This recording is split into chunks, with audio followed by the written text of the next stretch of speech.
नमस्कार. आज आपण संशोधनातील नैतिकता आणि इतर स्वरूपाच्या समस्यांचा आढावा घेणार आहोत. सर्वप्रथम आपण बघूया नीतिमत्ता म्हणजे काय. समाज टिकून राहावा किंवा समाजाची प्रगती व्हावी यासाठी मानवी वर्तणुकीच्या संदर्भातील योग्य अथवा अयोग्य ठरवणारी काही नियमावली समाज मान्य करत असतो किंवा समाज मानवाला देत असतो. अशी नियमावली म्हणजे नीतिमत्ता असे थोडक्यात म्हणता येईल. एखादी कृती करताना योग्य अथवा अयोग्य वर्तणूक निश्चित करणारी तत्वे म्हणजे नीतिमत्ता होय, अशी नीतिमत्तेची व्याख्या केली जाऊ शकते. नीतिमत्तेची ही तत्वे लिखित किंवा अलिखित स्वरूपात असू शकतात. थोडक्यात नीतिमत्ता म्हणजे योग्य की अयोग्य वर्तणूक हे ठरवणारी तत्वे किंवा हे ठरवणारी नियमावली. मग संशोधनातील नीतिमत्ता म्हणजे काय. संशोधनातील नीतिमत्तेची तत्वे ही संशोधन कशा पद्धतीने पार पाडावे ही सांगणारी तत्वे आहेत. संशोधन प्रक्रिया पार पाडत असताना संशोधकाचा वेगवेगळ्या घटकांशी संबंध येत असतो, वेगवेगळ्या घटनांशी संबंध येत असतो, संशोधन प्रक्रियेमधल्या वेगवेगळ्या चलांशी संबंध येत असतो. ही संशोधन प्रक्रिया हाताळत असताना संशोधकाने कसं वागायला हवं या संदर्भातली नियमावली म्हणजेच संशोधनातील नीतिमत्तेची तत्वे असं म्हणता येईल. आपण संशोधन प्रक्रियेमध्ये कोणत्या प्रकारची नियमावली अपेक्षित आहे याची आपण थोडक्यात चर्चा करूया, किंवा संशोधन प्रक्रियेमध्ये कोणत्या प्रकारची नीतिमत्तेची तत्वे अपेक्षित आहेत याची आपण चर्चा करूया आणि त्या अनुषंगानं संशोधन प्रक्रियेमध्ये नैतिकतेच्या आणि इतर स्वरूपाच्या समस्या कशा निर्माण होतात हे पाहूया. सगळ्यात महत्त्वाचं म्हणजे संशोधक त्याच्या संशोधन प्रक्रियेचे निष्कर्ष मांडताना किंवा जाहीर करताना प्रामाणिक असला पाहिजे किंवा त्याची संशोधन विषयावर प्रक्रियेवर निष्ठा असली पाहिजे. ऑनेस्टी अँड इंटिग्रिटी ही म्हणजेच प्रामाणिकपणा आणि निष्ठा ही संशोधन प्रक्रियेमधले नैतिकतेचं महत्त्वाचं तत्व आहे. संशोधक ज्यावेळेला आपले संशोधन प्रक्रियेचे रिझल्ट किंवा निष्कर्ष किंवा परिणाम जाहीर करतो त्यावेळेला संशोधकाला अनेक वेळा हे परिणाम त्याला हवे तसे मांडावेत असा मोह होत असतो. अशा प्रकारे संशोधक वागला तर तो त्याचा संशोधन प्रक्रियेशी अप्रामाणिकपणा राहील. संशोधक हा संशोधन प्रक्रियेशी प्रामाणिक असायला हवा, त्याची विषयाशी निष्ठा असायला हवी. यासाठी त्यानं आपले निष्कर्ष मांडताना ते तटस्थतेने मांडले पाहिजेत. काही वेळेला मनाविरुद्ध गेलेले निष्कर्ष किंवा अपेक्षित नसणारे निष्कर्ष सामोरे येत असल्यास त्यामध्ये मोडतोड करण्याची, बदल करण्याची इच्छा संशोधकाला होऊ शकते. हे संशोधकानं टाळलं पाहिजे. दुसरी गोष्ट म्हणजे संशोधक हा वस्तुनिष्ठ दृष्टिकोन ठेवणारा असायला हवा. संशोधक तटस्थ असायला हवा.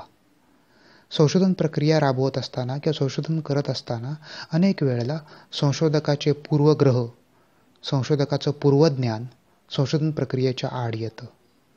संशोधकावर ज्या प्रकारचे संस्कार झालेले असतात किंवा त्याचं जे पूर्वीचं ज्ञान असतं यातून त्याला आपल्याला हवी तशी संशोधन प्रक्रिया राबवावी असा मोह होऊ शकतो. उदाहरणार्थ, माहिती गोळा करताना नमुन्यामध्ये घटक निवडताना आपल्या सोयीचे घटक निवडावेत असं त्याला वाटू शकतं. यातून संशोधन प्रक्रियेची विश्वासार्हता धोक्यामध्ये येते.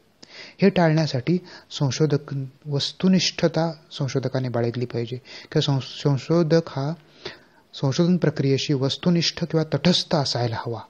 हे दुसरं महत्त्वाचं तत्व नीतिमत्तेचं तत्व संशोधकानं पाळायला हवं. तिसरी गोष्ट म्हणजे खुलेपणा, ओपननेस. संशोधकाने गोळा केलेली आकडेवारी, माहिती आणि त्याच्या विश्लेषणामधून सामोरे येणारे निष्कर्ष हे त्याने खुलेपणाने इतरांसमोर मांडायला हवेत. किंबहुना बौद्धिक वर्तुळामध्ये त्या निष्कर्षांची चर्चा घडून यायला हवी. तशा प्रकारचा खुलेपणा संशोधकांना दाखवायला हवा. अनेक वेळेला संशोधकांना आपल्याशी सुसंगत असणाऱ्या किंवा सुसंगत विचार असणाऱ्या लोकांबरोबरच असे विचार शेअर करावेत, त्यांच्यासमोर मांडावेत असा मोह होतो. आणि जे आपल्याला विरोध करतात त्यांच्यासमोर ते निष्कर्ष नेऊ नयेत असं त्याला वाटत असतं. तर संशोधकांनी असं करता कामा नये. यातून पुन्हा एकदा संशोधनाच्या खरेपणावर प्रश्नचिन्ह उभं राहू शकतं. त्यामुळे संशोधकांनी त्या बाबतीत खुलेपणा दाखवला पाहिजे. चौथी महत्त्वाची गोष्ट म्हणजे संशोधकाने बौद्धिक मालमत्तेचा आदर केला पाहिजे. बौद्धिक मालमत्तेचा आदर म्हणजे काय? संशोधक ज्या प्रकारचं संशोधन हाती घेत असतो किंवा करत असतो तशाच प्रकारचं संशोधन इतर कोणी ना कोणी केलेलं असू शकतं किंवा असतं. त्या व्यक्तीनं आपले निष्कर्ष, आपलं म्हणणं, आपली माहिती मांडलेली असते. काही वेळा संशोधन प्रक्रियेमध्ये काही लोक किंवा काही जण इतरांचं संशोधन आपलं आहे म्हणून सादर करतात किंवा प्रसिद्ध करतात.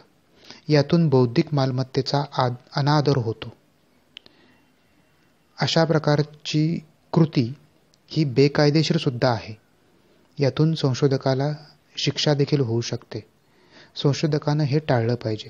इतरांनी प्रसिद्ध केलेले निष्कर्ष, इतरांनी प्रसिद्ध केलेली माहिती, आकडेवारी आणि तत्सम स्वरूपाच्या गोष्टी संशोधकानं आपल्या संशोधनामध्ये मांडता कामा नयेत.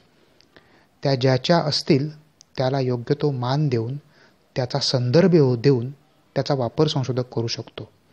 परंतु माझ्या आहेत म्हणून त्याला तशी मांडणी करता येणार नाही. संशोधकाने बौद्धिक मालमत्तेचा अशा प्रकारे आदर केला पाहिजे की जेणेकरून नीतिमत्ता पाळली जाईल संशोधन प्रक्रियेमधली. पाचवी महत्त्वाची गोष्ट म्हणजे गुप्तता. संशोधकाला त्याचे उत्तरदाते जी माहिती पुरवतात, जी आकडेवारी पुरवतात, ती माहिती किंवा आकडेवारी अनेक वेळेला त्यांच्या व्यक्तिगत आयुष्याशी संबंधित आकडेवारी आणि माहिती असू शकते. अशा वेळी ही माहिती गुप्त राखणं आवश्यक असतं. उत्तरदात्यांनी दिलेली माहिती ही संशोधकांना गुप्त राखणं ही संशोधकाची जबाबदारी आहे. अनेक वेळेला संशोधकांकडून माहिती गोळा करत असताना लैंगिक स्वरूपाचे प्रश्न विचारले जाऊ शकतात किंवा विचारण्याची वेळ संशोधकावर येते, किंवा सामाजिक स्वरूपाचे किंवा उत्पन्नासंदर्भातले आकडे विचारण्याची वेळ संशोधकावर येऊ शकते किंवा येते. अशा वेळेला हे उत्तरदाते संशोधकाकडे विश्वासार्हतेने ही माहिती सोपवतात. त्यांचा विश्वास असतो की या माहितीची गुप्तता राखली जाईल आणि या माहितीचा गैरवापर होणार नाही. उत्तरदात्यांचा हा विश्वास राखणं ही संशोधकाची जबाबदारी आहे. संशोधकाने अशा प्रकारचा विश्वास न राखल्यास किंवा अशी गुप्त स्वरूपाची माहिती नावासह इतर कारणांसाठी वापरली गेल्यास, संशोधना व्यतिरिक्तच्या कारणांसाठी वापरली गेल्यास त्यातून गुप्ततेच्या तत्वाचा भंग होतो आणि अशा प्रकारची खुली केलेली माहिती जी गुप्त राखणं आवश्यक आहे, अशी खुली केलेली माहिती, नावासह खुली केलेली माहिती त्या उत्तरदात्याला अडचणीमध्ये आणू शकते आणि भविष्य काळामध्ये संशोधन प्रक्रियेमध्ये संशोधकाला त्यातून कुणी सहकार्य करण्यास पुढे येणार नाही अशा प्रकारची परिस्थिती उद्भवू शकते. त्यामुळे गुप्ततेचं तत्व राखणं ही संशोधकाची महत्त्वाची जबाबदारी आहे. पुढची महत्त्वाची गोष्ट म्हणजे कायदेशीर बाबींचा आदर राखणे. संशोधन प्रक्रिया राबवत असताना किंवा संशोधन करत असताना संशोधक ज्या घटकांशी संबंधित होत असतो त्या घटकांसंदर्भात त्या समाजामध्ये त्या देशामध्ये वेगळ्या स्वरूपाचे कायदे असू शकतात. त्या कायद्यांचा योग्य तो आदर राखणं ही संशोधकाची जबाबदारी आहे. संशोधन प्रक्रियेमध्ये सध्या अस्तित्वात असणाऱ्या किंवा वर्तमानात अस्तित्वात असणाऱ्या कुठल्याही कायद्याचा अनादर करता येणार नाही. संशोधकाकडून अशा प्रकारे जर अनादर केला गेला तर त्यातून संशोधकावर कायदेशीर कारवाई तर होईलच, त्याचबरोबर संशोधन प्रक्रियाच संपूर्ण अडचणीमध्ये येईल. ती संशोधन प्रक्रिया पूर्णत्वास जाऊ शकणार नाही. त्यामुळे कायदेशीर बाबींचा आदर राखणं हे एक महत्त्वाचा भाग संशोधकाच्या जबाबदारीचा आहे. काही वेळेला विशेषतः नैसर्गिक विज्ञानांमध्ये संशोधन करणारे संशोधकांचा संबंध प्राणी, पक्षी, वनस्पती यांच्याशी येत असतो.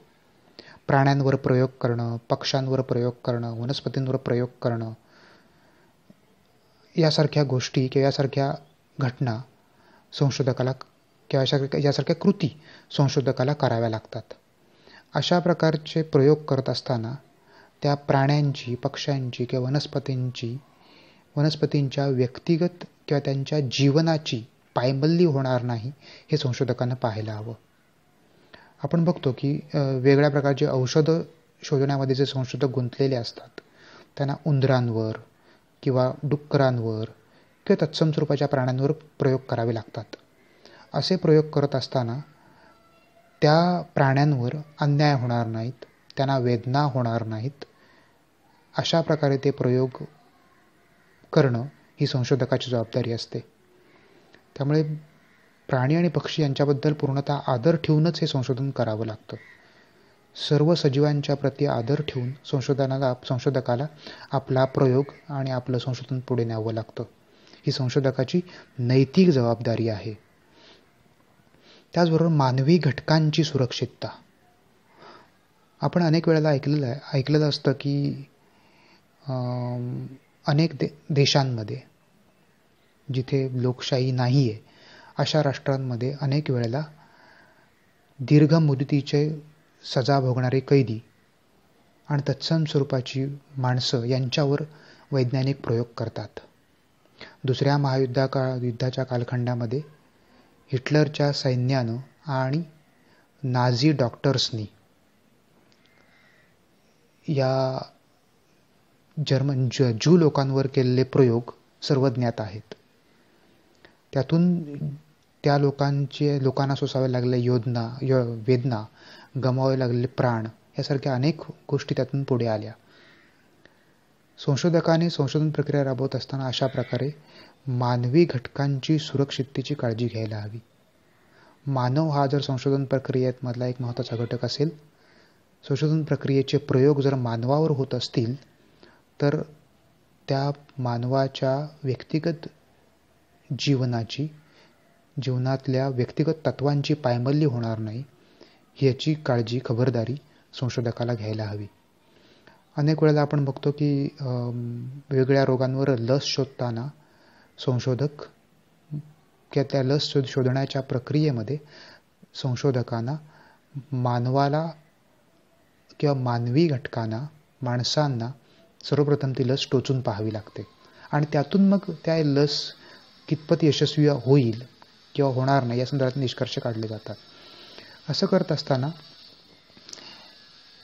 मानवी घटक किंवा मानवी प्राणी, माणूस संशोधन प्रक्रियेमधला प्रयोगामधला एक घटक म्हणून वापरत असताना त्या प्रयोगाचे होणारे सर्व परिणाम किंवा दुष्परिणाम त्या घटकाला, त्या गिनीपिगला सांगणं आवश्यक आहे.